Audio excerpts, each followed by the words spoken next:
Well, Shaun's just handed me a business card for Justice and Gus. These two do psychic readings, and she's a psychic medium.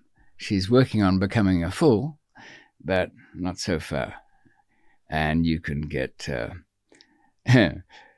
well, you can find out. Oh, Shaun, what are you wearing there? Let's get the gigs on. Look, this is pretty good. I tell you what, you know what this reminds me of? Podcast 8 with David McMillan. Hi there. It reminds me of The Man with the X-Ray Eyes. And Ray Milland was a doctor, and his vision started to become more and more able to see through people. I think I saw it. Was it a black and white movie? Well, I saw colour stills, but it might have been the poster. But this is the creepy part. He had to wear lead spectacles just so he could get around. You have not been dosed with acid watching this video right now. We are wearing our rather large sunglasses. People from time to time send us things to wear on the YouTube videos. This is not a plug, it is just a gift from Lady Justice. And Lady Justice is a criminal justice paranormal psychic medium. Well, what does that mean, Shaun? Does she only do readings for criminals? Along the lines of an authority figure will come into your life. You will be confined to a small space.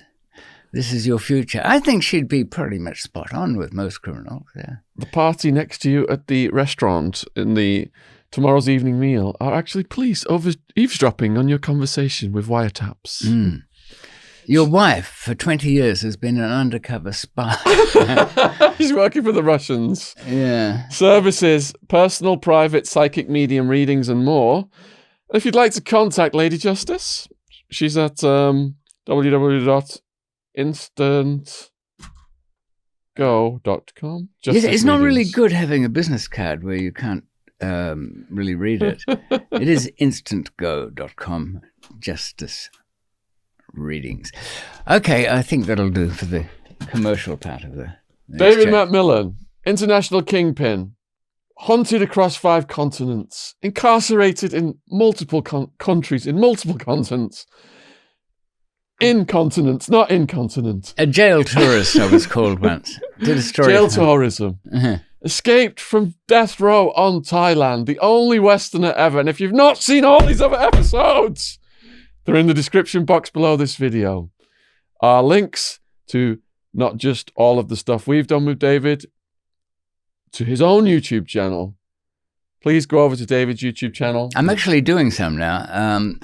And we were sort of talking about that. One of the themes is to do with picking up the ransom money from kidnappings. And you'll be able to see that on my channel probably before you actually see this. But Shaun might put it on his, you never know. But it did raise one important issue for people who are thinking of getting up to mischief, not that we encourage it. But if the person you're either robbing or doing harm to, and in a kidnapping it's the family, rich dad or whatever, the richer they are, the worse it's going to get for you. Now, I think most people would probably guess that anyway, but not to the extent. The one I'll be talking about is was a kidnapping that was to take place in, well, the victim was going to be taken to Lebanon. But I did point out that because the father of this young man was media magnate Rupert Murdoch, yeah, sure, he probably wouldn't blink at paying the 15 million, but he'd probably offer 50 for the heads of those who'd done it. Now, here's what I'm getting at. If there's enough money involved, if there's huge sums, every scoundrel in those 5 continents that you referred to will come out of the woodwork, and by one means or another, they will say they've earned their money and brought the kidnappers to justice. They will be not just ruthless, but they will even manufacture kidnappers. They'll produce dead bodies with littered evidence that, yes, this was their hideout and so on. Taking on such a huge target does mean you will never have any peace. I think Howard Hughes used to keep a staff on all the time to deal with people that offended him. And you don't hear their stories, which is even more worrying than having heard them, because I guess they couldn't tell them, but still. So, Shaun, you've been keeping busy with Epstein, but where we are here today, it doesn't really matter when I say that you've been keeping busy with Epstein, because if this doesn't go to air for a year, you'll probably still be busy with him. A dead man can live on. The story that keeps running, Epstein, Prince Andrew. I know it does. But today we're going to plunge into Pakistan, particularly Karachi Central Jail, a famous location for locals because a lot of politicians, well, they call themselves activists, but really criminal gangs masquerading as political groups. And rich people have all been in there, including Benazir Bhutto, the daughter of Ali Bhutto. And she was, Prime Minister off and on a couple of times before she died, wasn't she? Benazir Bhutto. Yeah. So Benazir Bhutto was incarcerated. Yes, she was locked up there in the women's section. But they, when you're in there, you can go and visit the women's section. Ah. Yeah, which I'll come to. And just to recap for people who are new to this, then, why are you in this prison in this particular moment of your story? Okay, let's imagine that we're descending from outer space, and like Neil Armstrong trying to find a safe place to land on the moon, you're looking for somewhere friendly, and by chance you go over Karachi with its 17 million, I think, people sprawling out, and you'll see a big rectangle down there, and it looks safe to land because it's a bit of open space, but it's not. It's one of the most notorious prisons where routinely when the middle class people get arrested and brought in, they go straight to the torture ward. It's called the Bund ward. Bund meaning closed. It's closed, all right, but you can hear it from outside. What's the preferred methods of torture? I ended up in there, and I'll tell you why shortly, or eventually. Start off easy, just handcuffed around the clock behind your back. You have to make your own toilet arrangements like that. These guys kindly, held my pants in place while I squatted, and there's a bit of protocol, you turn away at that moment. But leg spreaders, which are long bars of iron with manacles either end, so that, now you'd think this is a bit odd, but is it painful? It is after some time, and you spend days like that, not being able to walk. Fetters, they call them. And then when that softening up's done, it's straight in with the leather belts. And so the next communication that the poor slob has with his family is screaming for money, they're going to kill me. They won't, but they'll get as close as they can. But anyway, your point was, what was I doing there in general? I were just over 40, I think 41 years old, since the age of 20. Being involved in smuggling, I found myself locked up in different places, from a supermax prison in Australia, which only held 48, Shaun, but there were 35 deaths a year for its 48 inmates. Now, they did close it in the end. Those figures spoke for themselves. then to a Thai prison where I was about to be sentenced to death and had no real alternative than escape, which luckily I did because I didn't realize how big the damn place was. And then having got away through Singapore and then into Pakistan and safe into the care of my old friend from my very early days when my wife and I tried to take our own version of the Silk Road across, starting out right. Really, actually, we were more retracing Alexander the Great's footsteps. We had 3 big mobile homes and musicians, and I think our soap maker came along or something like that. But it was quite a big caravan. So I'd met Mir, his lordship, Nur John Magsy, all those years ago.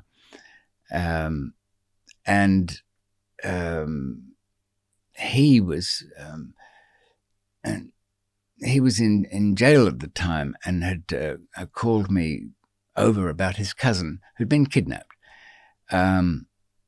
Kidnapping's coming up a bit today, but kidnapping there is very routine. It's not. It's very rarely somebody jumping out of a van in the street, but it's mostly inviting you around and just not letting you go. So as in the previous, well, I think part 5 or 6, I'd spoken about having to buy back little Iftikhar, the kidnapped boy, which I bought along with some antiquities which were being looted by, well, they were sort of pre-Taliban people, but there were lots of those. So over this career of darkness, I've ended up in big prisons from time to time. I've lost everything and regained things, but of course the things I can't get again. And my wife was killed in a prison fire. There's no turning back death. And to find myself arrested in Karachi, mysteriously too. I wasn't really up to anything. But those are the dangerous times, Shaun, when because you know everybody. Oh, yes, David was involved too. Of course, it doesn't take much. And what made it worse was that the arresting officer, who was quite senior in the anti-narcotics force in Karachi, had got into his head that I was some huge mafia figure. I had tentacles everywhere. A courier had been picked up who said that I'd owed him money from gambling in the Philippines, and he was under threat. He had to do it. And it doesn't matter what. Look, if you try anything with David, he'll have you killed. He's got assassins everywhere. Mm-hmm. Well, this guy who had been had American DEA training took that personally, and he was a kind of upper class Karachiite. The rich people there often like to get their kids government jobs, because even if they never go into the office, they have a job for life. So that's the kind of starting point. And official jobs, including higher-ups in police forces, are good to have. So this was a well-spoken but huge guy called Ahmed Baboosh. That was his name. Baboosh, yes, it stayed with me. That was his introduction to me. And I was plucked under unusual circumstances. My picture was stuck on a wall at Lahore airport, whisked my plane down to Karachi. I saw the gloating face of my old nemesis, Bill Shankman from the USD. Old Bill used to make it his business to try and make things interesting for my life. And once again, I saw the life that I'd rebuilt here in London just crumble away. I had a girl in my life who knew nothing at all of what I'd been up to. I had a little Muse house down in Chelsea. You know, I just remembered, if somebody's got that house, if they go up the stairs, there's one of these plugs on the wall. You know, they used to make little stashes out of them. You put a special key and it opens up. If you feel you're in, well, I won't name the street, but if you have a little one-bedroom Muse house with nice skylights in there, and a PowerPoint halfway up the stairs, there could be that £2,000 still stuck behind that. Would that be in old notes? It would be. So you'd have to take it to a money collector. Can you still do that? Wasn't the purpose of changing the notes to thwart people who've got money stashed? I suppose it to force them to try and bring it out. But really, I mean, they do that in India a lot. They've done that 5 times. They've virtually overnight said, as of Monday, the 5,000 rupee note won't be legal tender anymore. They don't replace it with another one. They just say, no, we're going to have low notes. Because you've got these guys in America and Central and South America as well that happens, and they're in prison. So they send guys out to dig the money up then, and the money gets robbed. Yeah, surprise. Yeah, what are you doing, Pedro? Oh, I'm just going out a bit of digging in Arizona, you know, the thing. Oh, really? Yeah, well, I'm off for the weekend too. Something just came up. Just to say one thing. Bill Schenkman, is that his name? Yeah. Bill Schenkman, DEA agent, is a reoccurring theme in David's books. And I love how David ends his book. Is it Escape or Unforgiving No, it'd be Destiny? Unforgiving Destiny. In Unforgiving Destiny, how there's a moment, I'm not going to spoil it, but at the end there's a Schenkman moment, and it's very delightful to read. Well, of course, here... links to his books are in the description box below this. That's under Show More, by the way. You click on that and things happen. Or if you're on your phone, there's a little down arrow. There's probably lots of arrows on a phone. But you've got a point. Bill was, of course, my nemesis, but the greatest disappointment, apart from being hounded and destroyed a few times by him, was that he never had any good lines for me. He would be there and he was there in Karachi that time. He was there in Bangkok in the Chinatown police station. And I think by the time I got used to seeing him, I'd say, well, Bill, I see you're here, which explains a few things. He got justification for his interest because, unknown to me, one step removed from me was Tommy from Thailand, whose uncle had rather foolishly kidnapped the wife of a DEA agent. It was meant to drive her around town and drop her off and give the agent a scare, stop him from roaming around on the farmlands, annoying the opium farmers and so on. But it all went wrong, and the car stalled at traffic lights, and the kidnapper's there with a revolver, with a trigger tied with wire and his thumb on it. So, well, you can't shoot me because she'll go. And then, oops, I slipped. So, you know from, what's his name? Kiki Camarena. Now, he was American agent, wasn't he? DEA agent, yeah, from Cali, Mexico. Now, how did the Americans take his torture and death? Well, there was a mixed reaction. So you've got people, top brass people, and government officials in America kind of like saying, you know, that's what happens to people who are on the front line, no big deal. But then you got the DEA saying this is, you can't kill a US citizen on foreign soil.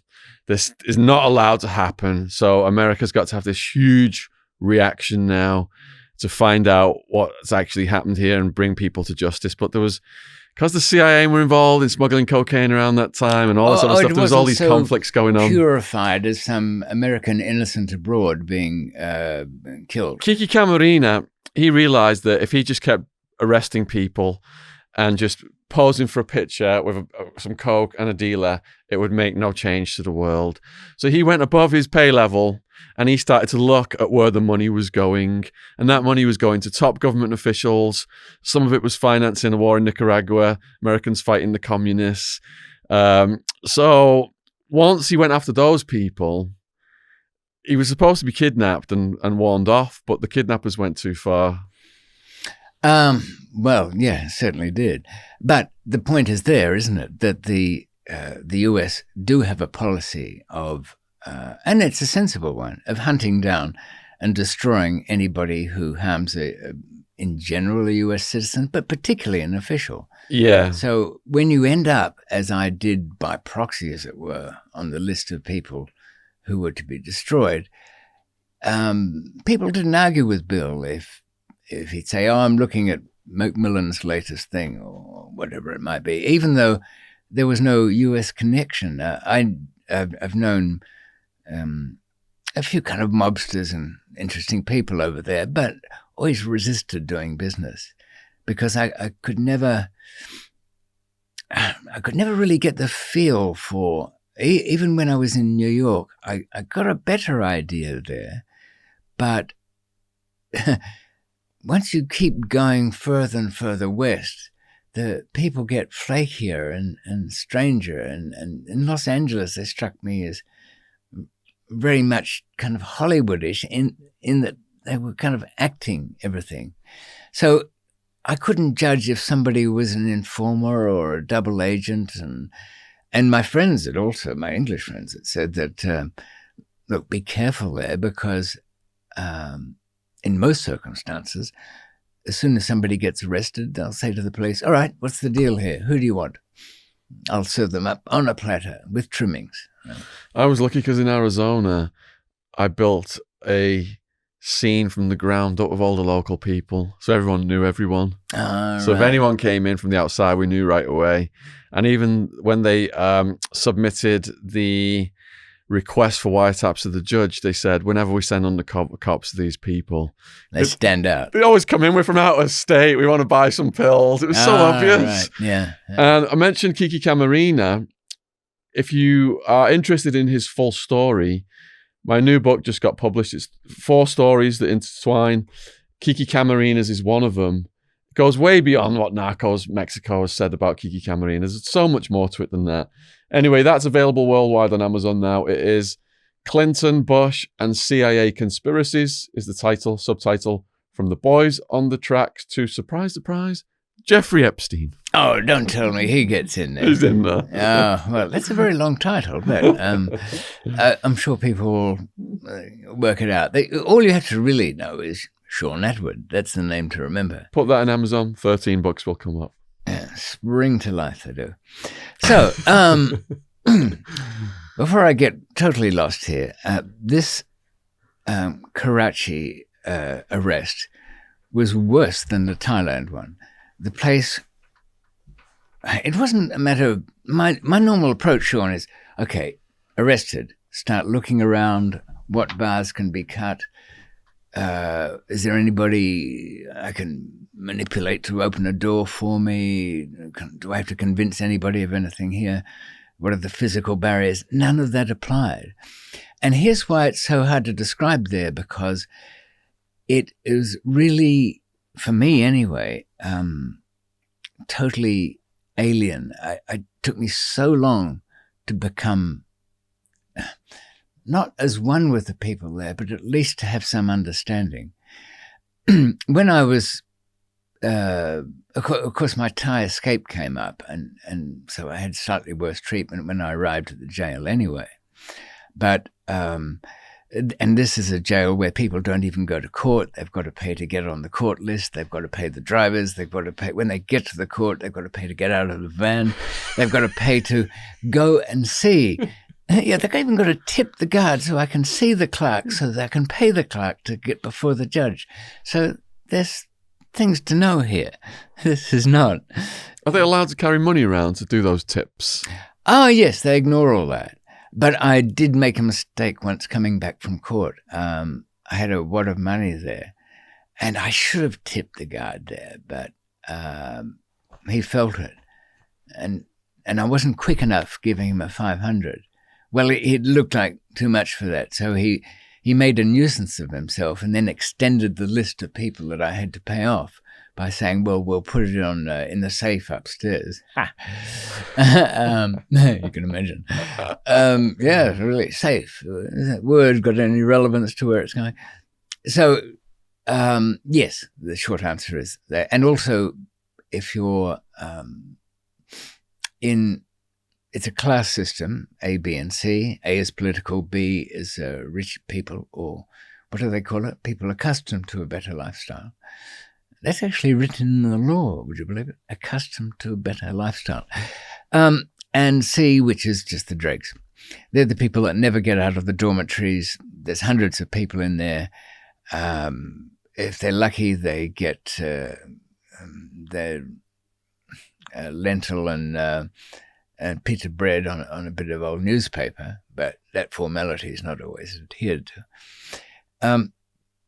So there, you would need money because somebody went out and to do the shopping every day. The original, they used to call, it was named Chandio. Now, like, just to give you an idea of how old this institution is and its traditions, the original Chandio went back to 1948, but every guard who got the job as doing the shopping used to take the name Chandio. He did a wide range of things. You used to give him a little bit of a tip he used to go to the pharmacy as well. You used to write your own prescriptions out, and whatever you could get, he'd get them for you. He also did the shopping for the high end. I'll just put this a bit back into sequence because I don't want people getting as lost as I was when I first went in there. So I won't go over the torture thing again, but you can catch it before. I'm more or less, after £5,000, I'm kind of left alone. But I go out to the prison. I don't know quite who my informer is, but it's supposedly a courier. And I think, well, I haven't been anything to do with the business for at least a few months. There was a guy who wanted a retirement plan, not that kind of retirement plan. And he was meant to be organising some couriers, but this Billy Green, an ex-boxer from Liverpool, he was living in the Philippines. I can't see. Well, I'm speculating about this, and they've put me in the jail and sent me over to the MQM party's headquarters. Within the prison, all the political groups, MQM was a Karachi-based independence movement. And of course, a lot of them are in prison, mostly for things that are nothing more than looting and kidnapping, and so on. But they say it's all political. Anyway, I suppose it is in a sense. Politics of greed. And I was made quite comfortable there. Their English speakers gave me a room to myself.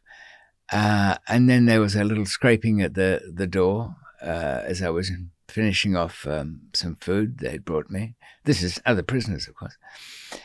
Oh, we found a friend for you. We found an Englishman. Yeah, okay. And who's led into the thing but this great, steaming, quivering lump of jelly? Yes, the venerable Billy Green himself. He was the courier. And why? Because Billy didn't want to pay the couriers. He thought he'd do it all himself, like 5 kilos or something, and did it all wrong. And then he could pocket the money. And what was the solution when he got caught? Blame it all on me.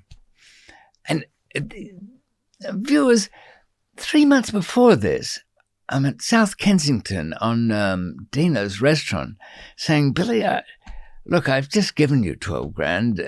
If that's not enough, Surely that'll last you I mean, what had he done for me? He got me a few passports, nothing much really.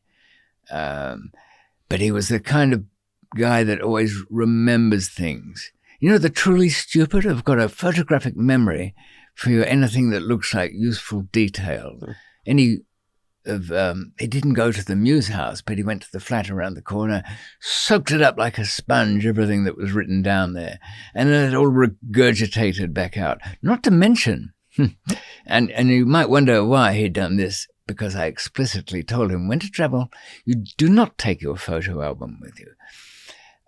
You don't take your address book. This is how to code telephone numbers. And I could tell I was wasting my time.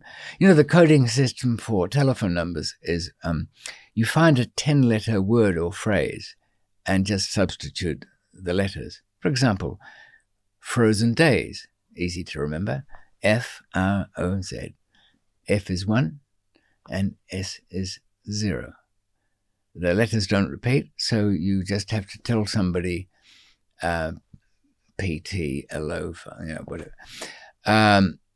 Once when we were being under surveillance and every telephone line was tapped, Michael, my old partner, had to make up something that would make it not sound like code. As in, yeah, David, I was at this party last night. Freddie was there, and so was Olivia. And I'm thinking, what the hell? And I started to realize I have to write down the names because it's the first letter of the names he's giving me, which are the letters for the new telephone number I have to call him on. But these kind of subtleties are wasted on the Billy Greens of this world. And I can imagine, I pictured him there at customs, suddenly having a full-on heart attack. And they're experienced people there. They just would have pulled him over. And did they have to ask him, do you have anything to declare? It was more like, I was told, it's in the case and it's not mine. I've got nothing to do with it. I had to do it. You know, he even took one of the best concealment things that Christian, the Danish guy, had ever asked me to build, which was an architect's drawing board. And white resin plastic, had been poured all over thin layers of dope. And then all the little slidey bits, a bit like the Anglepoise thing on this, were over the drawing board, along with sketches and things like that. Customs didn't touch that. They didn't, they picked it up, of course, tapped it, solid as a rock, put it aside. What does Billy do? There's more in there. Now, what kind of level of cowardice are we trying to rate here on a scale of 11 plus? Because the only reason he would say that, I imagine, viewers can comment differently, why would he tell them something he didn't have? He was so scared that if they later on found it, they'd come back to him and flick him with a wet towel because he hadn't said, there's also some there. They didn't want to know. It took them apparently 2 hours to get into the thing. One of them was sweating, well pissed that he'd even mentioned it. A nice phonied up suitcase there. Just tear it out, put it on the scales, that's it. Share it out later when the accused is gone. Some of those things get recycled very many times. Oh, I can imagine. It's too valuable to throw away. Oh, yeah. And it can be used to set up somebody who's worked for you a few times. They're quite ruthless there. Yeah. So this was to be my cellmate as well. Didn't he earn a nickname from this? Oh, well, he wanted his own new passport. And he chose the name William Power. Willpower. Exactly. I didn't even realize what it meant. People do that. I had a courier once who was known as the Lollipop Man because he looked like one of those guys that let the kids cross the road at a zebra crossing. And I said, what name do you want your passport in? Roland. I said, what? Family name, nickname, something? No, I just like the name. Last name, Wynn, W-I-N-N. Okay. And it wasn't until later that, knowing he was an inveterate gambler, that I realized it was a dice thing. Roll and win. Roll the dice and win. Yeah. Well, he didn't always, but he actually was quite sensible and did retire. Actually, and one of the only people to, or few anyway, to bring me money after I was arrested once. Not many of those. So he retired well. Now, the next morning, an American comes in called Mason, and his accent was from East Coast. Lived on a place called Egg Island or something. But it's up in Great Gatsby territory. So he's wandering around the jail. I know nothing about it, but he tells me he's offering real estate, prime real estate. He is, in fact, an agent that morning for the deputy governor of the prison. And I can picture the scene later because when Mason went, the deputy governor said the same thing to me. Yeah, rich foreigners have come in. Go get them. They're worth 25,000. For some reason, that must be a lucky number there because they're always saying it. It doesn't mean anything. Oh, US dollar. Yeah. So I don't know why I'm using a Mexican accent for that. It doesn't really. It just seems venality seems to go with that accent, doesn't it? Well, just I said to Mason, "Does this accommodation? What is it?" Well, you have your own room, but by myself. Yes, I'll pay it, just to get away from Billy Green. And do you want him? Pay for him too? Billy's looking up at me. Don't abandon me. I know how you ratted you. You know, he said, I thought, Dave, it didn't matter because I didn't even know you were in the country. Well, that's fair enough, isn't it, Shaun? I mean, you know, if, say, you left Arizona for a couple of days to come back to the UK, somebody got in trouble and finked you out completely from, well, arsehole to breakfast, as they used to say in Australia, then that's fair, isn't it? No, Billy, I said that wasn't very helpful. And what about your address book? Well, the look on his face said, no, I cleared up any ambiguities there that they couldn't understand. So burnt, the Muse house burnt. The 2 flats in Earl's Court burnt. Luckily, I mean, I'm not that stupid. He didn't know the safety deposit boxes or the codes to things. But I'd taken a lot of precautions before I left London. I even took my house keys and thinking on the basis, the more precautions you take, the less you're likely to need them. I took my house keys and left them by the drain pipe just outside, which came in handy later on. So I was prepared for the worst, but the place I could have had the worst across the border in Afghanistan never happened. I suppose because there's not really meddlesome officials there that can't be shot, I suppose. Anyway, so I took I stumped up the money for that. It was all services. Well, I have to call somebody. Mobile phone. Looking at it, slightly worn out from 00 or the plus sign. You know, so many people before me had to call foreign countries to get themselves out of trouble. And I went to B class, which was a row of little, well, there were still cells, but they never locked them except late at night. And we had a bed because everybody else slept on the floor. A little bathroom, privacy. You can't get that in many Eastern prisons. You can't get it in Western ones. That lack of privacy was so great, I've noticed, and people yearn for it so much. When I was in Thailand, an old guy who ran a kind of shell polishing a little factoryette that he could lock, because there were valuable polished shells in there. He used to rent it out for 15 minutes to boys who wanted a bit of privacy so they could do their own shell polishing, I guess. Anyway, but it was good to have that. And the guy came in from the shops, and I met the chairman, Usman Faruqi, chairman of Pakistan Steel, who was in on corruption charges, a couple of government ministers, and but all the politicians had their own zones. But we'll meet them later. I was just looking at scratched out a list as I was fixing a flat this morning.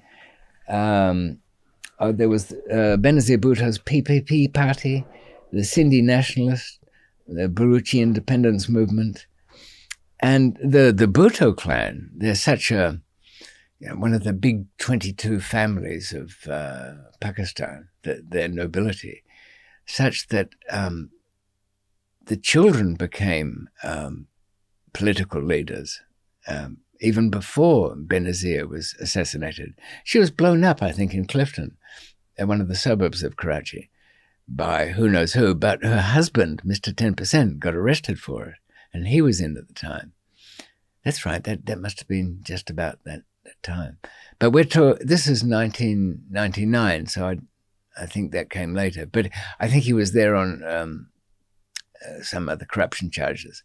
But he had his own house, but it was one that the prison had built for VIPs. And he had to pay for it, of course. There was rent on that. But his cook used to say he was a mean bastard and never helped. Now, you get servants with this.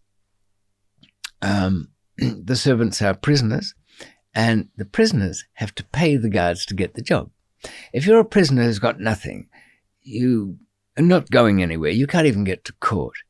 If you are the Badashi, the servant of a moneyed person, the protocol is that after 6 months you have your servant freed. Well, the soon-to-be president of Pakistan never freed. Now, maybe he liked the Bangladeshi's cooking. Could have been that issue, I don't know. But I ended up with Boss Eye, who'd had a kind of scrambled egg eye on one side from a discussion with the police when he was arrested. And some fat half-wit kid who was the Dobie Waller who did my washing. And in fact, I stuck to that protocol. I did get him released about 6 months later. But I'm saying this in a kind of a very straightforward manner, listing the steps taken. But bear in mind that I'm 41. I've been through a 10-year stretch in Australia, which was very nightmarish in the beginning, with people being covered with contact glue and set alight and burning to death. And somehow, strangely worse than that, the sounds of people being beaten and chained, especially the young girls they had in that prison, by psychotic guards at night, and you can do nothing about it. Having that life taken away and then building up another one after getting out of Thailand. And for a while I was a London gentleman. I had my own driver, Domingo, and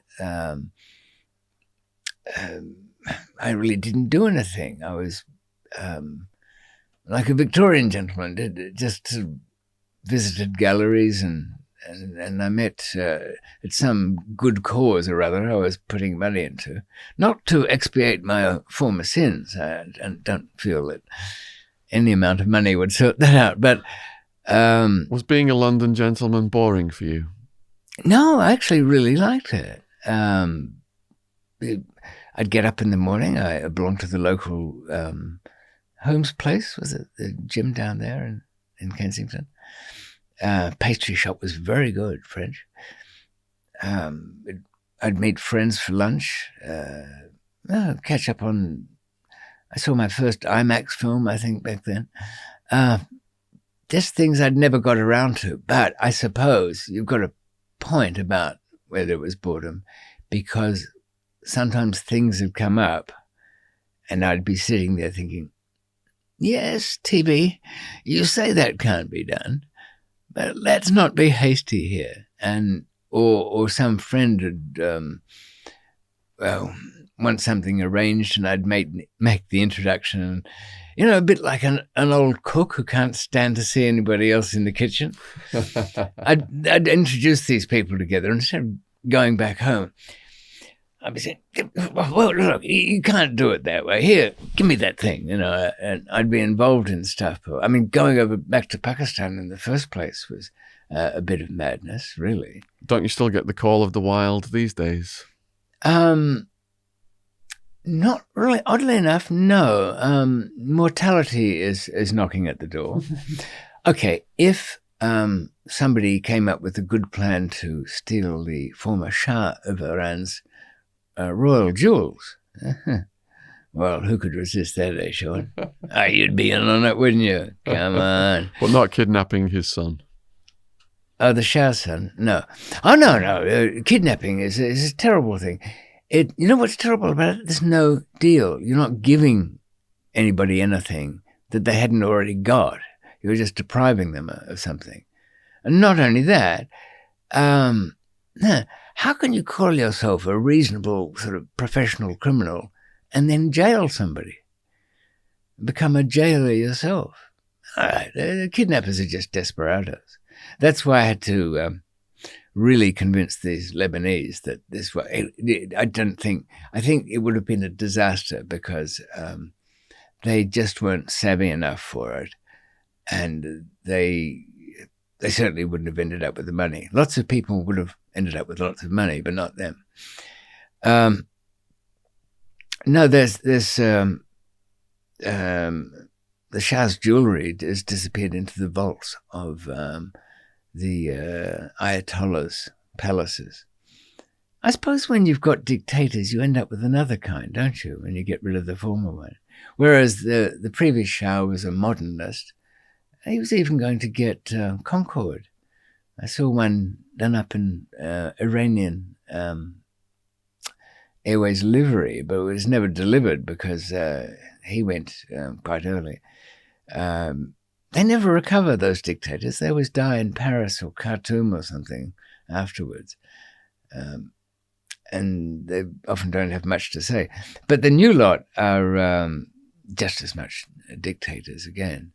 And I think the Iranian one ended up in Arizona, in Paradise Valley or somewhere.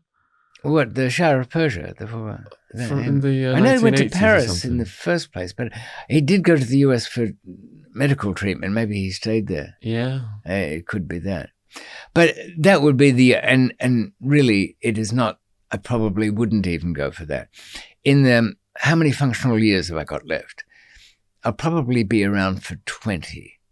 The bad never die really young. But I've got a lot of stuff that I still need to do. There's about 5 books I want to write. I want to write some fiction. And I've got one massive undertaking that will come out as a kind of a book, but it's more than that. And you've got everybody on YouTube gagging for your audiobooks. Yes, they're recorded and the files are uploaded. So, has it been submitted? Yes. And you said there was quite a delay. A month, usually, quality control checks. Do you know what? I think they actually just, whereas if it's in print, just on the fly-through, somebody can see there's something on the files. The computer knows there's something in print there. Print it. Doesn't matter how bad it is. But with an audiobook, they don't want a computer reading it. So some human being's got to listen to, even if the computer says, yes, there's sound on these files, they want a human listener to say, yes, that's another human being. They probably just listen to some sections of it to hear that it's done at a right level of quality. Yeah, but doubt I they would think listen to the whole thing. Computer could do that. You would have thought. Why do they need that? Anyway, yes. By the time this is aired, I'm hopeful that the audio versions of, and I think I bring those books to life. Really, you've done both of them. Oh no, well, Escape. It's not finished, but that will come out as well. So Unforgiven Destiny is the one you've submitted. Yes, right. Brilliant. So the audiobook should be up by the time you're watching this. Unforgiven Destiny, description box, click down. I think so. Now, what am I trying to do in Pakistan? There's quite a few important things to know there. I'm trying to escape. That's what I'm thinking. Escape, get back to London, clean up the mess. But then again, it's going to be a bigger mess than I thought because of Billy's detailed givings. But I've bought myself B class, and when I go to court, I'm not handcuffed because superior people do not escape from prison, Shaun. It's just not done. One sees the judge, and he's a fellow gentleman, and you say, "Oh, old fellow, what was it? You shot your servant? Ah, I don't blame you. Off you go." That's kind of the attitude that's going to happen. Nobody wealthy enough to have either bought or been given B class is likely to escape. And even the political people, there's ruthless ones, they don't do it. All their underlings are all chained up, of course. So my escort in the court, I'd send him shopping. I'd give him a grocery list and he'd wander off. And I'd walk around the courts sort of seeing what was going on. It was kind of interesting, listening in on various hearings. And some people had their sort of best visits there because there weren't any bars in between. And of course, the big banker who was in Karachi Central Jail, he used to go to court every day. He'd arranged it in the banking court. He owned the Mehran Bank, which disappeared with $250 million US. There was so much money. And we were speaking before, weren't we, about the dangers of big money. And you can imagine having a hidden $250 million in Karachi. He had a Mercedes and an escort. He used to take him to court for his protection. And that's really the whole protection of the jail. The rangers in the towers with their rifles were not there to stop prisoners escaping. Prisoners didn't. It was to stop the enemies of those prisoners getting in to kill them. And the walls were quite high. The place was built by the British, of course. And actually had some quite fine architecture in the offices, worth looking at. Very kind of mock medieval, as you can imagine, turrets and towers and crenellations and all of that sort of thing. So this bank owner used to go to the banking court and rented an office there, and he'd see his family and people. That was enough for him. He'd built the whole house inside the prison in one of its huge... if you go onto Google Earth, you can get some scale of the thing by looking at the surrounding houses. It's a huge bit of land, probably highly valuable. What would people have to put into Google Earth to see that? Karachi Central Jail. That's it. Yeah, it'll come up. And over there in the corner, you'll see a sort of fairly peaceful, blurry bit. That's where the B-class section was. Now, so I introduced myself to the political people because it seemed like they were, not only did they have interesting stories to tell, but they were kind of worth knowing. They ranged from the relatively genuine to... It's really hard to... One of them looked like... you know what his party was? Who they were supporting and Neron worshipped and had little photos of? It wasn't Benazir Bhutto's son, who was died of poisoning in Paris. These people, like the Kennedys, they're getting knocked off everywhere.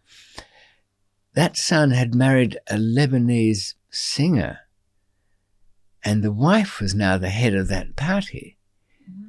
So this ruthless Ali Baba and his 40 thieves have got this very clashing picture of quite nice looking woman in the corner, and that's the head of their party. Now Khalid he seemed, well, forget the politics of it, but just as an organizer, he seemed a nice guy, a genuine sort of person. I'd gone to him for a couple of things, and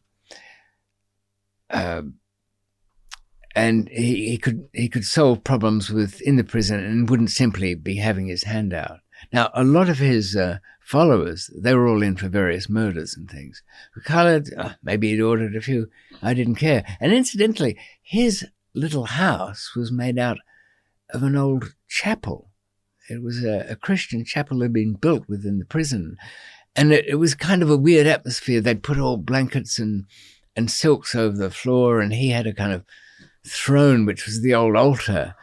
And there's sort of little niches and a couple of old pews that were at the side. So it was kind of semi-religious. I felt like I was in perhaps India visiting one of the gurus or fakirs or something like that. And I'd known him as one of them, but I needed his help that day because I'd just come back from a hanging. They sell tickets to that, more or less. And the hanging was a miserable sort of affair. There's no good ones, but I had to see at least one. The poor kid that was being executed, there was a big argument up on the gallows about his weight.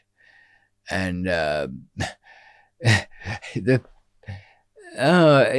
really felt sorry for him. He wasn't following what the discussion was because there were so many English words in there because it was the prison manual, which is all in English. And what they're really discussing is what size sandbags to put around his ankles so the drop will actually snap his neck. Oh, and he's up there looking like, no, they found the person who did it. I'm going to be freed today. Yeah? What's that on my ankles? Is that good? What kind of crimes do they hang people for? Oh, only for murder. I think there might be a couple of other things on the statute books for death. They also have Sharia law courts to appease some group that they needed their numbers in their parliament. They agreed that there would be Sharia law. After all, it is the Islamic Republic of Pakistan. But it would be in separate courts. So they make rulings and you make sure you just don't end up there. But having, most people would think it's a terrible thing to be in a Sharia court. Yes, if you're a woman it is, but if you're a man it's not too bad at all because you need 3 witnesses to any event. It's not good enough that somebody comes in and says, I saw Shaun shoot the guy. Need 2 more of those. And they have to be of good character in a religious sense. But it's not often that...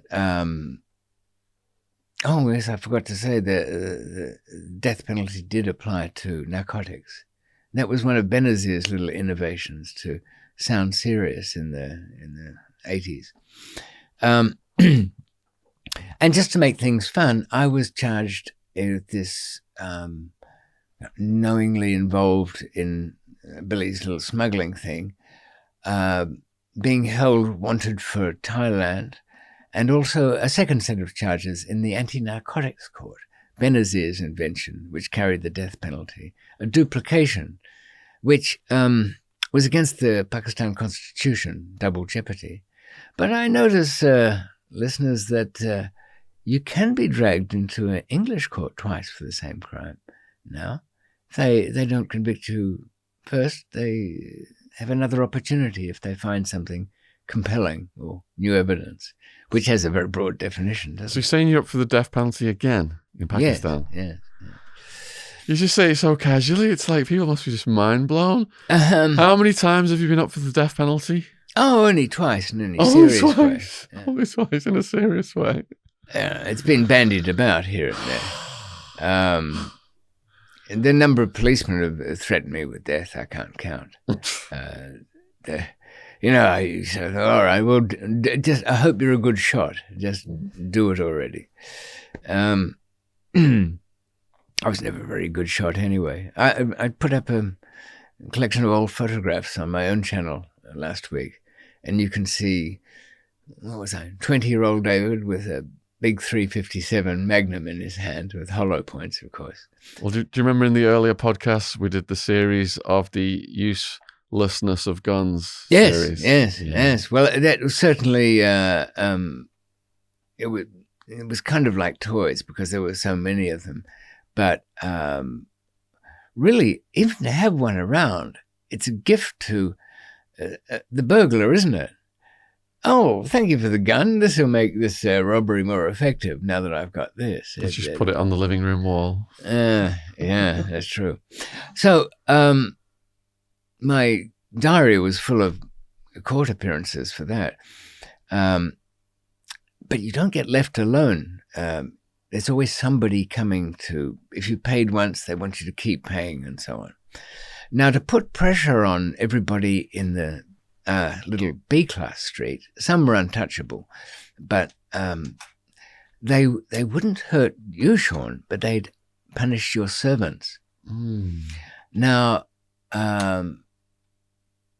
Pakistan Steel, I'll call him, rather than Usman Farooqi.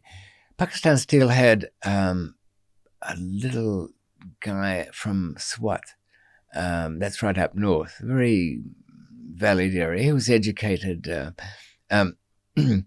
He'd been caught adjusting rewiring terrestrial satellite receiver. We used to get programs that were already stolen from the international satellites. But so they called him off the roof and they were giving him a good beating with the chitta.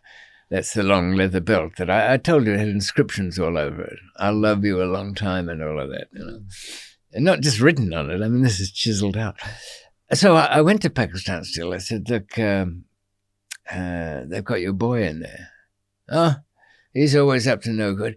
The cheapskate wouldn't even go and get him out. Now, I knew if I went in there, you can see where this can go wrong. I go in there to stop the beating. What's going to happen? It's your problem. I own him now. I can stop it, but I'm paying this guy. I've started to pay him. I thought, I already refused to pay any more rent on my rooms. I will kick Billy out. I'll pay you to do that. Oh, Billy had an ace up his sleeve. I'll come back to that, but let me just finish with the poor servant who was getting beaten. So I went to Khaled down in the MQM splinter group that had the Lebanese wife as their head.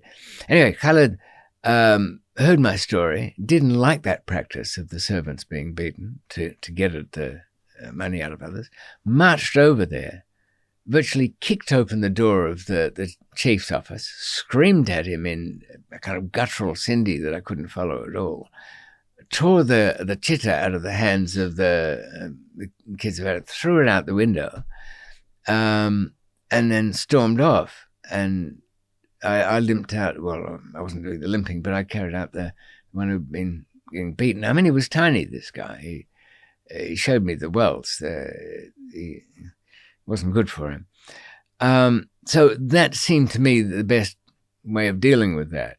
I mean, the deputy gave me a filthy look.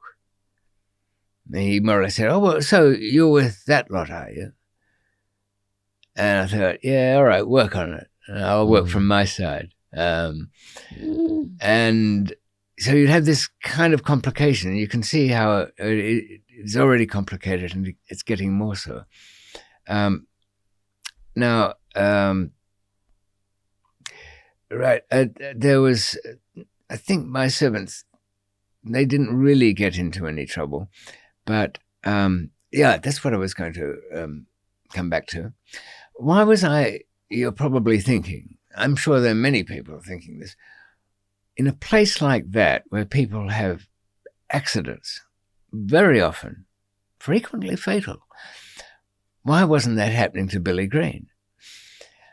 Well, because when I was last at court, Jeremy, the vice consul for the British High Commission in Karachi, they don't have embassies in countries that we used to own. They're called high commissions. Just a little reminder that we're still up there. It's a joke, but there we are. Jeremy from there, he'd been sent some money on my behalf, and he made a big cloak and dagger thing of having it in an envelope. I said, Jeremy, the more you look it around everywhere during a handover, the more people pay attention to that. So just give me the thing. He said, by the way, be careful of old Will Power over there. I said, what? He's all bluster. No, it's not that. He said that he'll testify against you if things aren't going to go his way. Ooh. He already came to us and asked to see the local police liaison, if that would help his case at all. I said, well, Jeremy, will it help his case from your point of view? No, we don't care less. We know everything here and we don't care. There's nothing we can do anyway. Rightio. So if by chance poor old Billy slipped in the shower, somebody would think I had something to do with that, because and that would make it, that would add another layer of complication to my case, wouldn't it? Because I would be paying not only to be freed from something I didn't do, but also for a supposed murder that I may or may not have instigated. See, people think that crime is very straightforward from film and television, where you have something, you're doing something, your competition you kill, your informers you kill. But you've seen enough of it, Shaun. It doesn't work that. If you can't outwit people, or at least match their cunning with the guile of another kind, things just get worse. It's like a chessboard. It is. So getting rid of, I was forced to keep Billy under control. I couldn't live with him. That would have been just too much. But I found him not a bad place to live. I noticed some of the English crooks that were there had fallen to pieces completely in this system. It just didn't go in with anything they knew. Now, this Mason, the American, he'd gone completely absorbed into it. He used to run around in a shalwar kameez. He learned very good Sindhi, as well as Urdu. He used to write poetry in Sindhi. Yeah, I had to admire the little rat, because he'd done what a guy called Dean Reed had done back in Thailand. If you remember the things that happened in Thailand, there was an American there who was helping me, fleeced me directly for 50,000 and more from friends. But, and I've always said that perhaps he did help me because he gave me hope when there was none. Now, Mason wasn't anything at that level, but he was of that style, that kind of young guy you meet sometimes who, okay, this is strange, but I'll embrace it. I'll learn it. You must have done some of that yourself. You have to adapt to the environment, don't you? Otherwise you perish, because there's a language, there's a body language, there's guards rules, there's gang rules, and you come in day one and all that is in your face and it's completely alien to you. So unless you're doing the prison walk and speaking the lingo and trying to fit in, then anything that stands out gets brutalized. Well, I suppose too, tell me if I'm wrong, once you found yourself in the Arizona prison, you had to observe and then create the Shaun Attwood that was the survivor in the Arizona prison. May not have been you exactly, elements of you, most certainly, but it was, I'm guessing, a character that you had to form, the one who helped with the guy's writing, the one who gave them tips on business advice, perhaps because of your stock market experience, the one who was useful, the one who was liked, the one that people used to know. Yeah, Shaun comes around and does whatever. I'm sure if somebody played a mean guitar, he'd probably find, a way in there. Whatever skill set you've got becomes your currency. Yes, I guess it does. So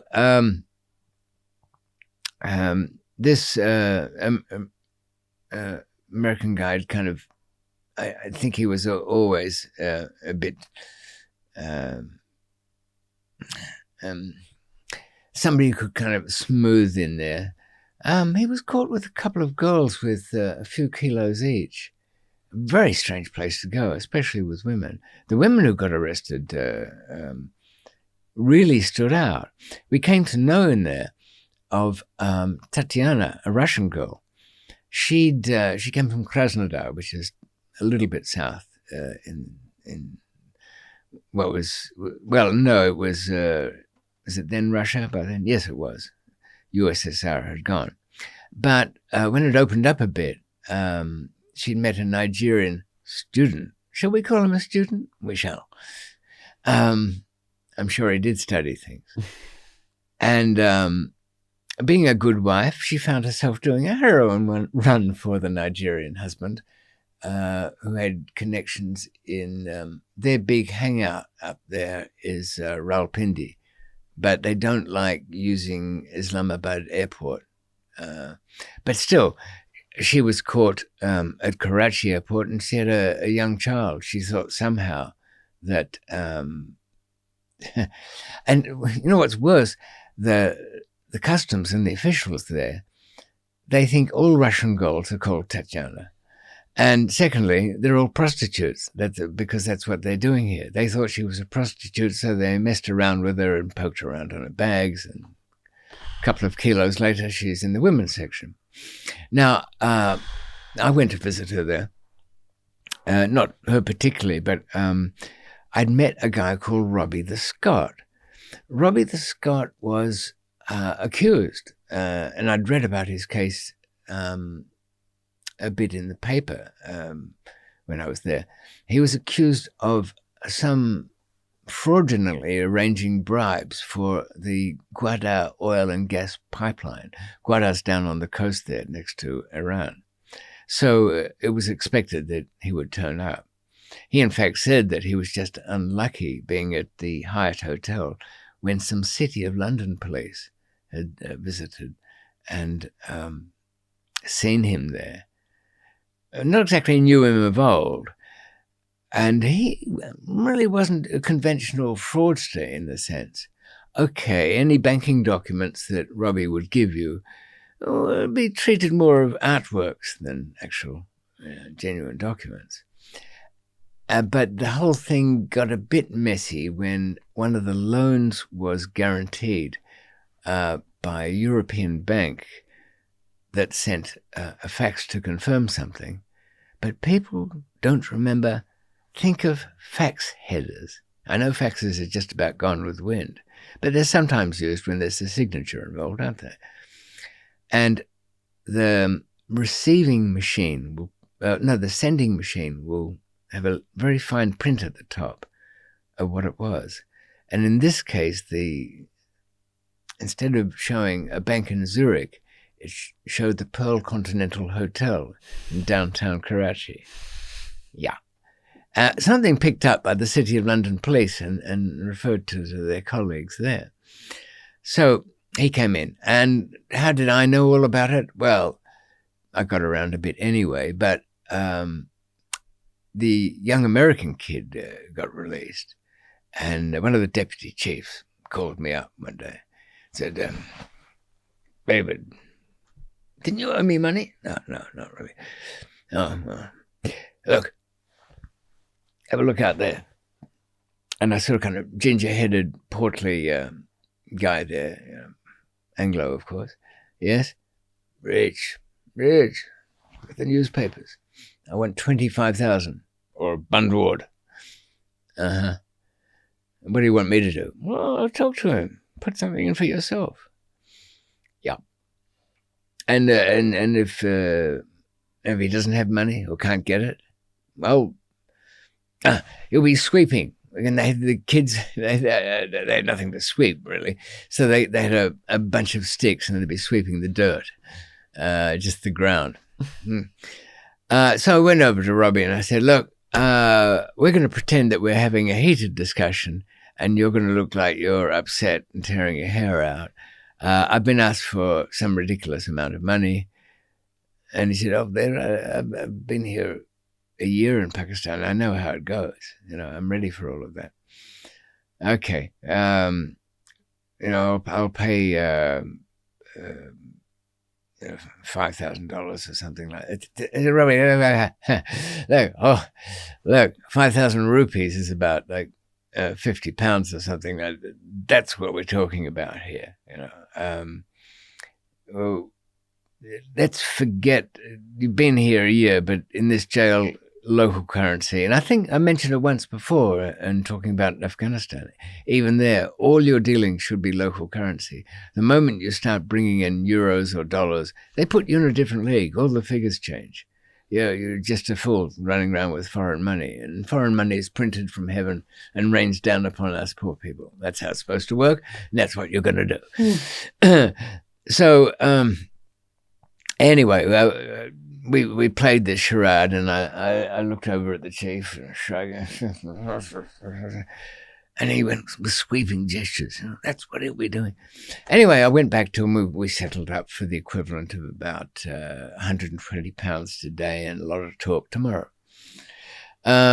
which was good enough to get into B class. But I didn't fancy that job, so I did it badly. Not so badly that he'd hate me forever, but badly enough that he'd try and find somebody better. And while I was at it, I set him up against the other deputy chief that I was in trouble for getting involved in the beating of the servant. I said, he wants your job. And he's going to get it. So, I kept those two busy for a while. But things didn't go... I was kind of finding my way around there and going to court every 6 weeks for, an hour or something. The first lawyer just ran off with some money. Another lawyer I met was introduced to in my little B-class street. His name was Zahor Bruch. And I kind of liked the Bruchy people. So, and he knew Nurjan, who was there at the time. Yeah, in fact, Nurjan didn't know I'd been arrested and came out in his usual flowing white robes with his gold chains everywhere. David, no. Yes, no. Yeah. Anyway, we did that until it became silly, and then a bit of hugging, and and then I found out, how he was living in his own kind of ruthless way in there, but he was respected too. But I didn't ask him to do anything for me. I knew better than that. When you're in that kind of situation, figure it out yourself. Even don't panic. You're not going anywhere in a hurry. And in case I forget to say it later, anybody arrested in India or Pakistan, it's very simple. The law says, and it's unchangeable, that if your case isn't finished in 2 years, you get bail, even if you're a foreign devil. It has to be granted. The worst massacre murderers have been given bail after 2 years. Your court case will never finish in that time remotely, so put your feet up. Read a few books. Don't splash your money all over town. Certainly don't give it to lawyers. Rana Shamim is a lawyer in Karachi if you ever need one, though I think he's a judge now. He was quite good. Didn't you say that the higher class prisoners go to the court unchained? Yes. Were you tempted to just get in that situation and walk out? I was, in a way. I'd go to court and I'd think, can be done like that. But I remembered where I was, and I remembered lessons from Lebanon. I thought, if I say to somebody there, come and pick me up, they will. And they'll say, oh, you missed the turn here to the airport. Where am I going? Huh? Where do you think I'm going, Shaun, when somebody's picked me up from the courtroom and I'm a wanted man? Not a nice place. I'm going to somewhere expensive. That's where. Very expensive accommodation. So, I realized that also I knew I was going to win the case. So, there wasn't Bill Schenkmans of this world have got no pull whatsoever in that town. Everything is local. The jail was its own kind of local world. But I really, so I met Zohar Baloch, who'd been, if you want to get somebody arrested in India and Pakistan, you file an FIR. That's a first incident report. That allows the police to come and annoy them and interview them over. And if things don't go well, they'll send them off to jail to get themselves bailed out. And if you don't like somebody, that's what you do. If you don't want to pay your lawyer, you file a report saying, he swindled me or something, which was what happened to Zohar Baloch. Though he probably did do the thing that annoyed one of his clients. And he was under a bit of a cloud for falsifying some court records in his cases. But I liked him. He was sort of friendly. I didn't trust him, but he was enough of an outsider to the Karachi lawyer scene. I've been trying, while I'm talking, I'm trying to think of the name of the most corrupt lawyer in the whole town back then. But there was one who owned stacks of judges. He drove around in, wasn't a Rolls Royce, but very big Mercedes. Near illiterate. That's the thing that upset the other lawyers. Not that he was paying off every judge, but that he just wasn't one of them. I could barely read the court documents. If you had him, you're likely to walk, but it would cost a fortune. So that wasn't a way to go. I thought, I'll just hold back there and see what my judge is like. And he was good. I kind of we got along well enough. He eventually gave me a legitimate B-class court order. Not that it actually did any good. I still didn't entirely avoid the money thing. But while Robbie was in, he went over to the women's prison and met Tatiana and formed a bit of a bond. And he decided that all of the foreigners, anyway, who'd found themselves on this double jeopardy thing, that should be challenged, because the Constitution clearly said you can't be tried for the same thing twice. So we took it to the Sindh High Court for a ruling on that. Plenty of people had been finished their sentences but still couldn't go anywhere. And these anti-narcotics courts didn't really exist in the sense that there was only one or two venues for them, and they'd been taken over by the new anti-terrorist court, which had its own problems. So a rent raise came up, and I was really limiting. I wouldn't play along entirely. I suppose I was just getting grumpy. I was depressed enough of having all this happen anyway, but I started to see a kind of a weakness in the structure here. And I thought, I don't know, I sometimes do this to myself, Shaun. I thought, what is it about this bun board thing anyway? and what about these people who had disappeared from here? You never hear. Where do they really go? So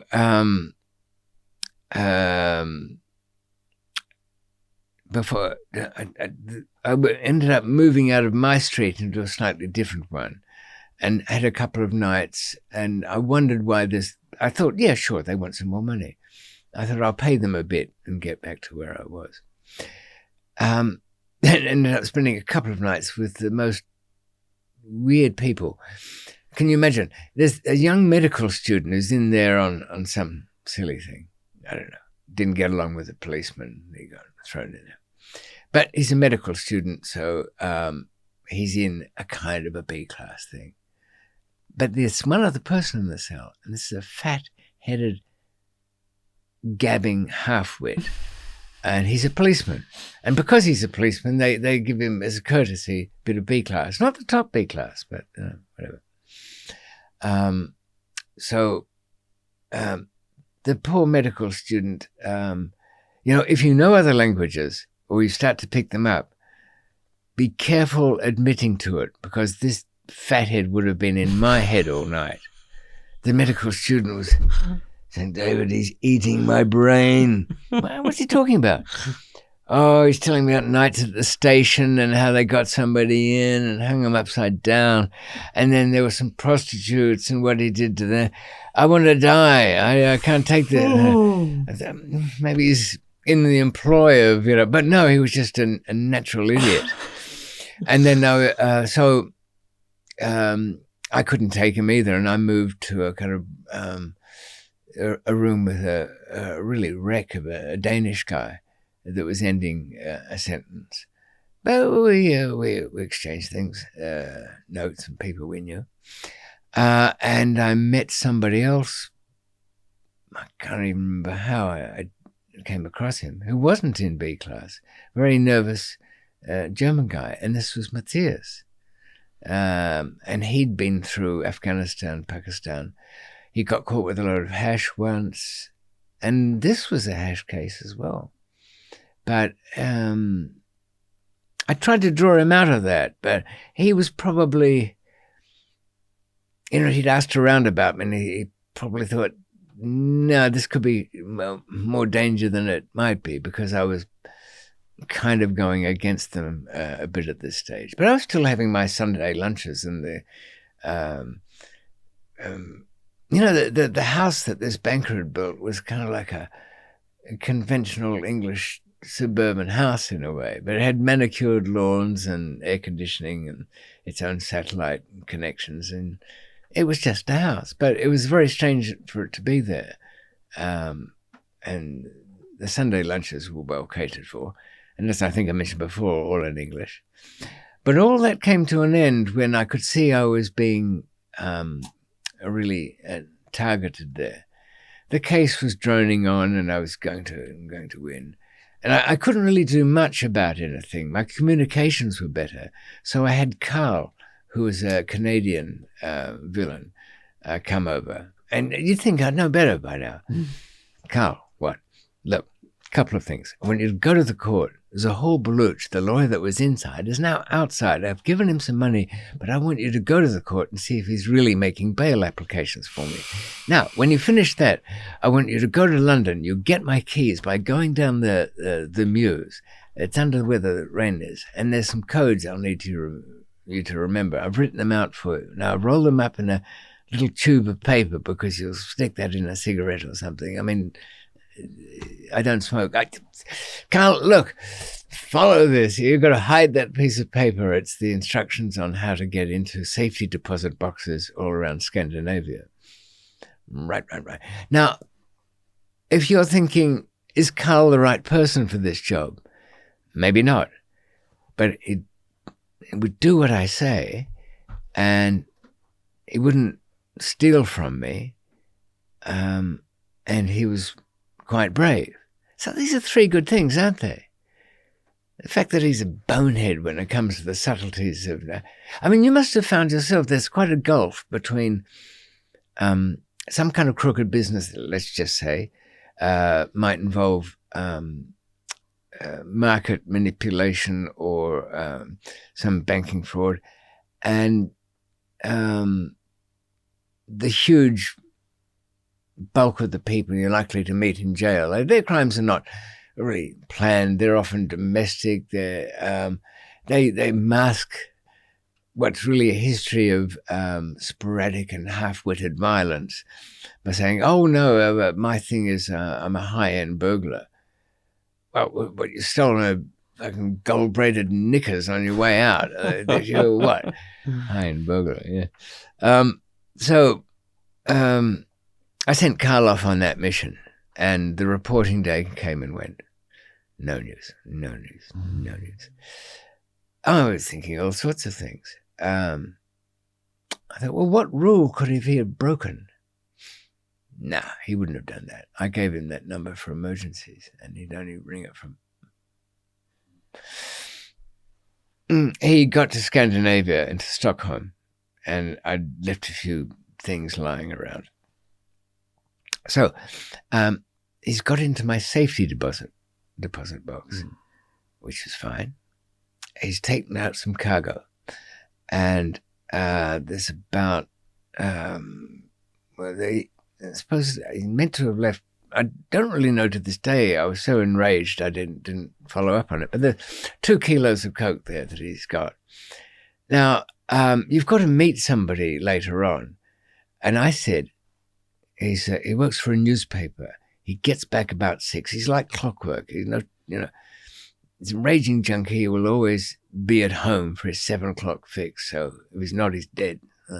But don't ring the number. The reason I've got it there is if you've got to warn him against something. Did I say, Carl, not to ring that number? Don't ring that number. Why? Well, you don't anyway, but the fact is Billy Green here has been blabbing about everything, so I've got to assume he said something about Scandinavia.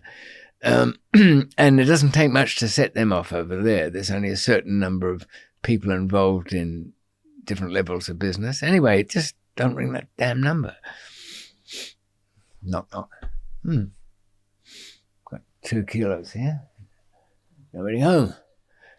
So,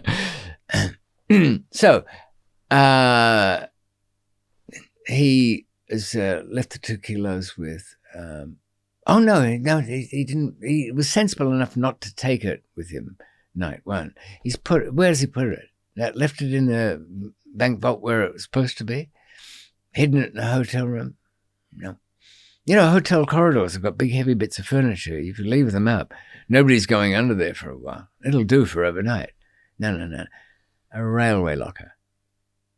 I mean, people, you know this, don't you, about railway lockers? They get cleared every day. I mean, the second most dangerous lockers in the world, the more dangerous ones are airport lockers. Not that you'll even find them anymore, but they used to exist. So, arrangements are made. He was given some money that was owed to me, about 75,000. It was 750,000 Swedish krona, so 75,000 pounds.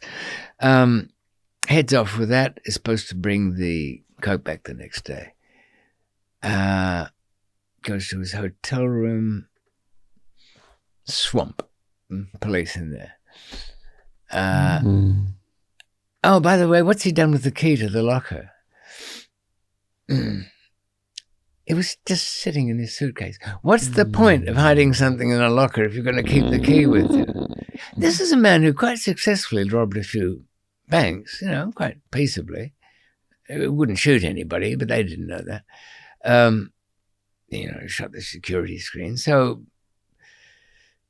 anyway, I guess he just was an idiot. I remember him smiling at me one time later on, saying, "Oh, I did save that other 8 ounces, and I sent it off to our friends in Australia." What do you mean, Carl? You don't know anything about sending a letter, let alone... Oh, no, it's a very good idea. And he looked around conspiratorially. Shaun, I've hidden it in a little statue. I'll never look in there. Carl, since statues were invented, they've been hiding things in there. When pottery was in Mesopotamia, somebody hid his shekels in there. Of course, they'd never made it. But worse than that, Carl had never made it. He was held under Swedish law. You can hold somebody incommunicado for 3 months. I think that's still the case today. It certainly was then. What the hell? You're not allowed to talk to anybody. You can have a lawyer, but the lawyer can't give you any documents. He can only read them to you. If you want to visit family, you can only do it in police headquarters. They'll take you from the jail to police headquarters and they'll sit there while you talk to the family. So they can hold you for 3 months on suspicion? Yeah, and have it extended. An old pal there from Christiania, which we haven't come to, some other series, he was held for 22 months in solitary. And when you exercise, you go out one at a time so you can't talk to each other. Wow. And into a big circular yard with kind of orange segments like that. So you have one little yard to yourself and they have a tapping code. Grief. Yeah. So it might be all huggy and friendly and, IKEA, but they certainly know how to treat their prisoners. They used to have them wear masks. The entire sentence. You're running around, well, not in your cell, but as you moved about the prison, you had to wear this mask with eye holes in it. And the old church there used to have, the pews had very long wooden things so you couldn't see the guy praying next to you. No, they didn't want criminals mixing together because it would make them more criminal. Who would have thought that? Anyway, so that was Carl. That's gone. That's dead. He's destroyed. What wasn't destroyed by Billy Green has been ground into dust by Carl. And that, ladies and germs, is because I didn't follow my own rule book, which says if you've got anything hidden and something's going to expire and you send somebody to stop rental not being paid or deposit boxes not being set up for another year, you run a huge risk of making things worse. Having said that, it's a hard decision to make. I've got a bank account down at the BBVA in Knightsbridge I just can't get to because the documents for that are all gone. I even dug up the real person on whose documents it was based. Lined it out. I said, there's money there. You want to go get it? Yeah. 20 years ago? No, thanks. Okay. So we're back in Pakistan and things are not going really well. And I'm now in an argument with that. My kind of resources are dried up. I'm not broke, but I'm starting to have to be a bit thoughtful how long this is going to take and who I have to pay. So I'm not bringing in the last of it until I know exactly who to pay off. So it means I'm not paying any of these people. So I think I was living with the old Danish guy. I was too. Down in a sort of sub-B class. Door opens at night. Guards come in. I don't like the look of them. I mean, I don't like the look of them at the best of times, but I didn't like their manner. It was like they had a very specific job to do. And they lifted up something in the corner and my phone was there. But I'd already paid for that phone about 7 times. No, we found a phone. It was like, what was the policeman's name in Casablanca saying, I'm shocked to find there's gambling going on in here. He says in Rick's Casino, this guy's saying, I'm shocked that you've got a phone, a terrible thing.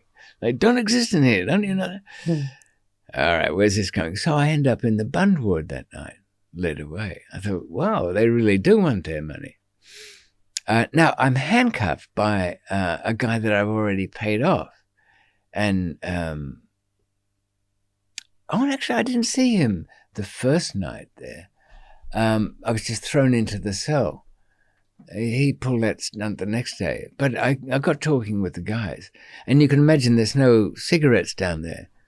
So they were all desperate for a smoke. And they were working out little ways. And one of them had a match poked into the mud brick wall that he was saving for the smoke that never turned up. And there was a trustee working down there as well. You can imagine what he was like.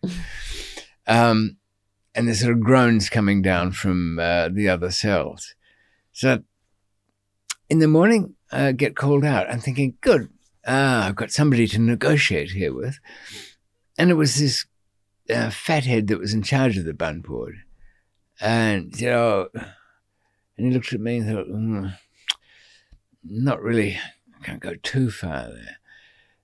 I said, listen, whatever you're thinking of doing, and I was sort of a bit lost there because I was going to threaten them with the embassy, but they knew too well that the British embassy or the High Commission doesn't give a toss what happens.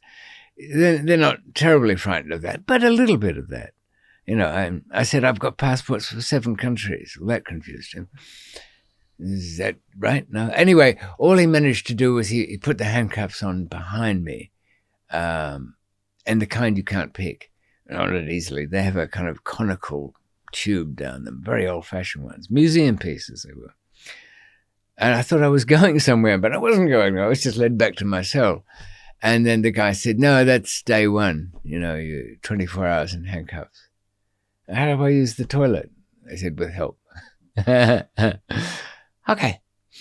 Lunch was brought around. Very gritty bread, flatbread, and equally gritty beans. Presumably, you don't stay down there. This is not a place for people who've got means or any resources. But these poor people who'd just been arrested were getting their introduction. On arrival at the prison, they'd be the old hand that pinched my money that day. He kind of sort them out and tell the boss, good one here. He's being polite to me. This one's got an education. Oh, look, family out there. Really not prepared for any of it. And they just belt them to pieces. And I could see the trustees who were doing the belting because they're too lazy to do it, the guards. I was worn out from hitting this guy, I just couldn't. And he was hysterical. I mean, he was hurt, of course, I could understand that, but it was just a nightmare. I think he was gone by that afternoon. He got his family to stump up the money, whatever it was. But what to do with me?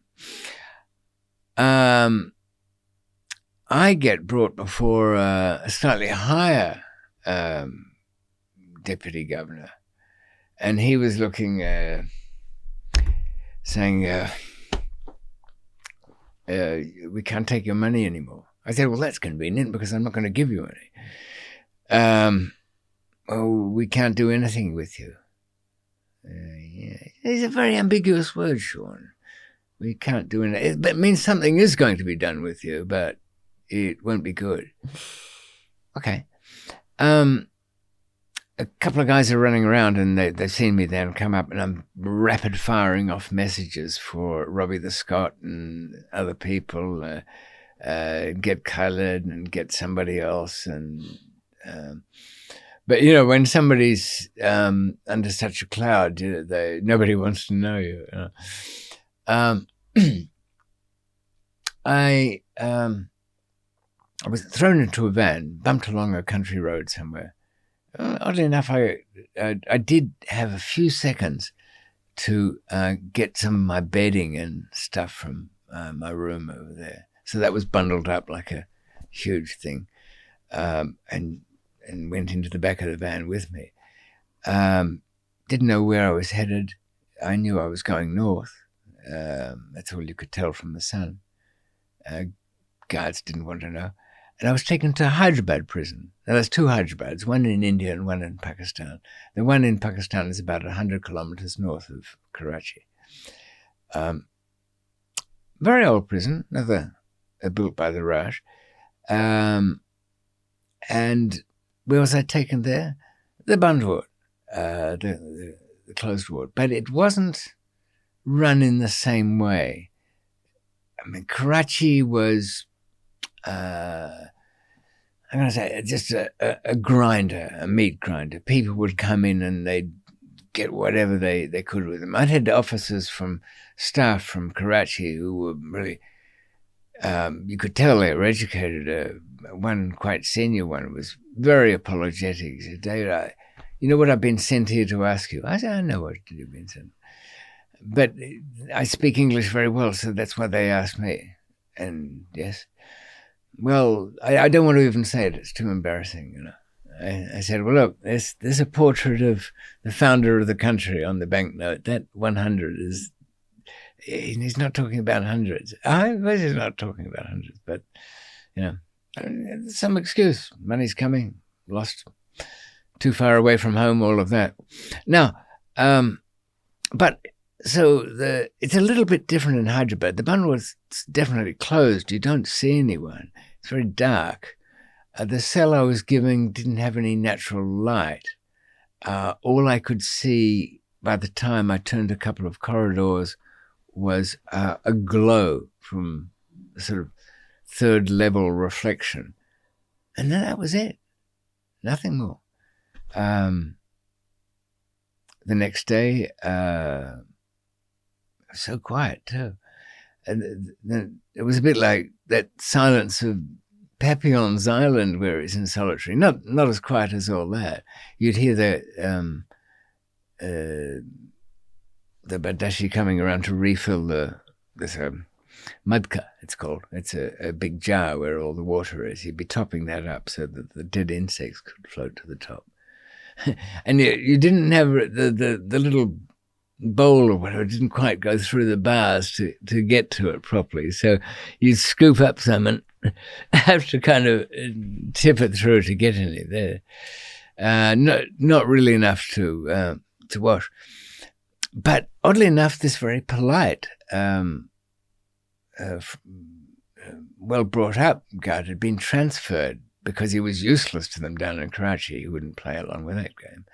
And he'd ended up there, and he said he had a couple of chairs brought, and we were sitting in the sun in this quiet courtyard of this place. And, the governor here, he wants 25,000 US. And we had this, I mean, how many times have I said that figure sitting in this chair? This is your corrupt official starting point. US dollars and 25,000 of them. It might be like 888. It's the Indo-European version of the Chinese lucky number or something like that. Well, I said, no, you're going to have to give him a lot of stories. And it's actually true. I can't communicate with anybody here anyway. Tell him it's coming when I get to my friends. Not that much. He can have 1,000 or something. Oh, and by the way, I need my bedding and everything like that. Oh, I don't know. He won't like. I said, don't tell him. But they all right. Yeah. So I got that, and I was still back in this sort of dungeony, lightless room, but it was enough of a glow during the day to lay out my little eider-down duvet mattressy things. And I could put my shoes by my side, and I had a few bits of paper that I could make a path, because the floor was just earth in this thing. It wasn't even concrete. I suppose if you were patient, you could actually chip your way through the whole thing. Anyway, and that was it. I just got used to the idea of nothingness. And it was somehow, for a while anyway, a bit of a holiday. I wasn't being chased by Bill and the boys. I was not having to pay strict attention to some smuggling protocol. I wasn't having to do any of this. This place was, in fact, the guy who ran it wanted to be everybody's pal. They weren't going anywhere until they settled a score with the bosses. And I wasn't going anywhere till I paid up.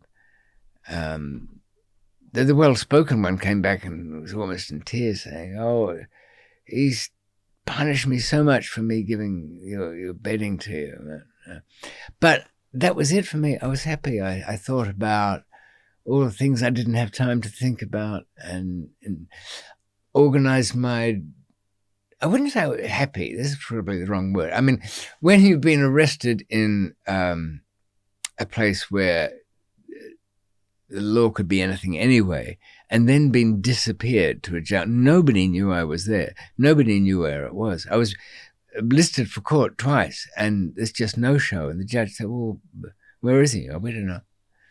"Well, I sent the order down to Karachi Central Jail, and he's not here." "Well, we don't know. Nobody knows anything." Was it weird to not have anything to do and just to spend time with your own thoughts?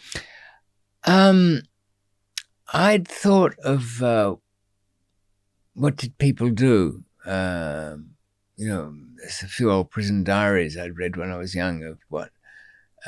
You always get your questions answered sooner or later, Shaun, don't you?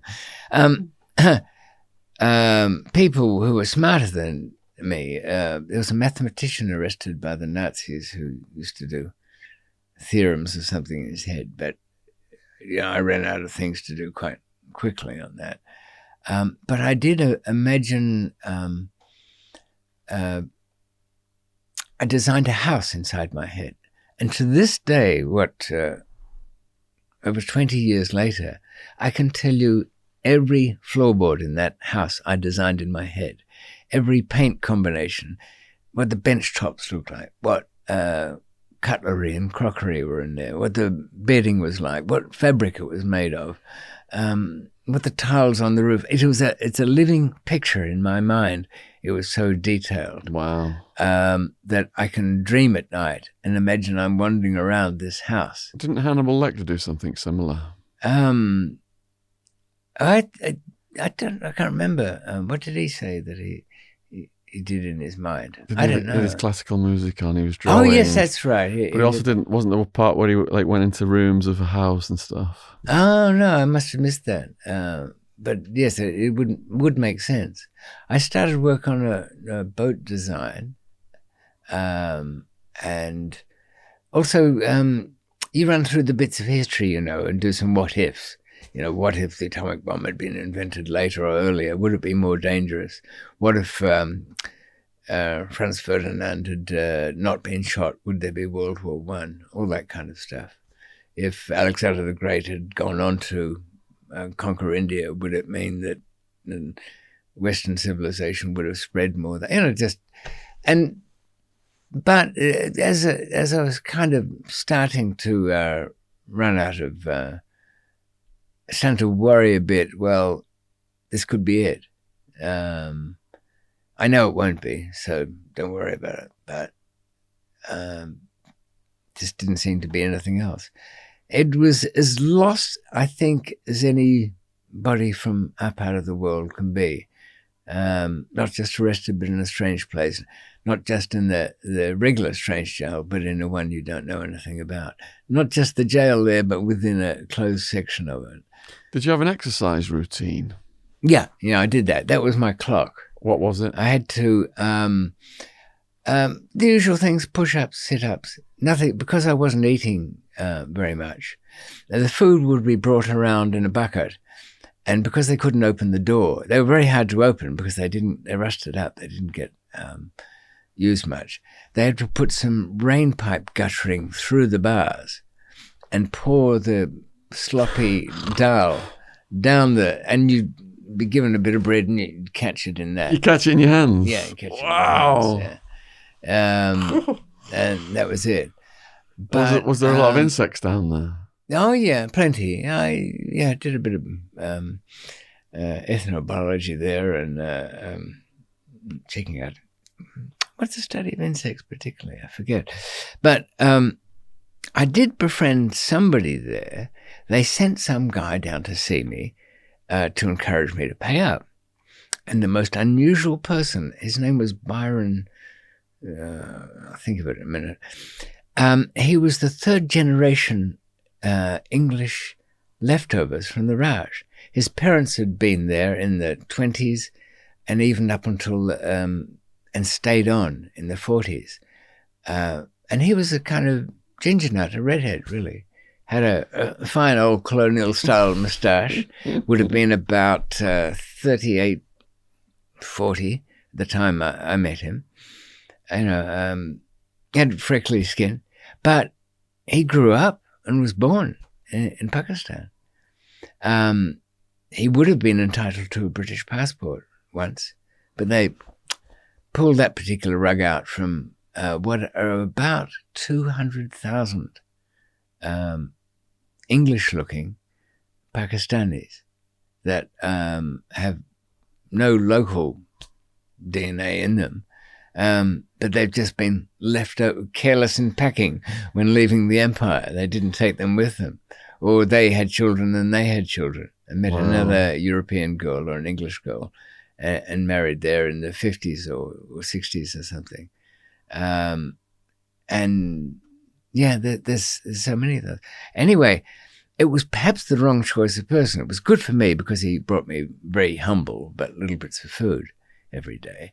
But he said, look, the governor's asked me to get money, but look at me, I never do anything. Everything I've got has been through hunger strikes. And he had the telltale scars on his lip there where he'd sewn his lips together so they couldn't force feed him. Wow. And he said to me, why don't you go on hunger strike? They'll let you out of here. But the slightly friendly other Bundward guard said, look, do you realise what that involves? We're supposed to take you out and beat you every day, 3 times a day. I said, yeah, well, I'm not rushing into any hunger strikes.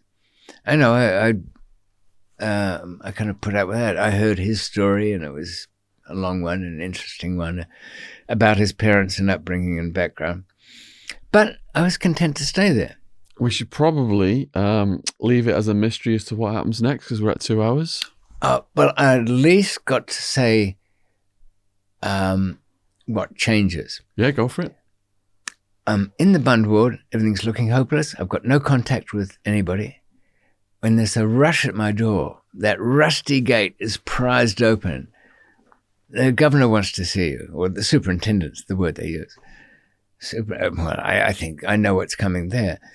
And I think it's just because it's a stronger pitch for money. I get taken to there. All the guards are being very respectful towards me. I don't know whether this is another gambit. And I'm led up these old colonial era time curled stairways and into an office which opens up. And there, the prison superintendent's smiling at me in a way which is, everything's nice. And who steps forward, surrounded by armed guards, their own rifles at the ready? It's His Lordship, Lord John Magsey, freed recently on bail, heard through his own network that I'd been disappeared to Hyderabad, came down there with his men to either find out what's happening with David or somebody will have to answer for it. And he'd brought a cake. So we had tea and cake with Nurjan and the prison governor, who is fawning and being polite. Because after all, Nurjan could just as easily say, kill every one of them. He had 30 men outside. He didn't know what he was going to face. So he'd come prepared. Wow. And virtually said, what do you want? I'll do it. My God. So, travellers, don't be afraid to go to exotic places, but make sure you're friendly with some honourable people from the tribal lands. You never know when you might need them. And you can. If you want to know what happens next, tune in for part 9. And please support David. His YouTube channel link is down there in the description box below the video. And I'm actually putting out some videos at the moment. And you will have answered the one of how do you collect the ransom money next time. We've got links to his books, Escape, massive detail about the escape from death row in Thailand, and even more in Unforgiving Destiny. Even more in Unforgiving Destiny, which should be available as an audiobook by the time you get this, if Amazon don't reject David's voice. Well, yes, I don't think they care about the content so much. I think as long as they recognize me as human and not a machine.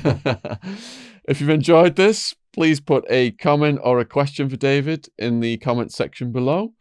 Huge thank you to all the people who've donated on Patreon, PayPal, Just Giving to enable us to produce podcasts at the studio level quality like we are today with our camera crew and James very and Joe. very professional, yes. Lavish almost, yes. And now we're all going to go on our lunch break, so... Okay then, well, I'll see you on the other side, as they said in, what was that movie? The Town. A good villain hold-up movie, that one. Okay then. Toodaloo, cheers. See you soon. Yeah. Take care.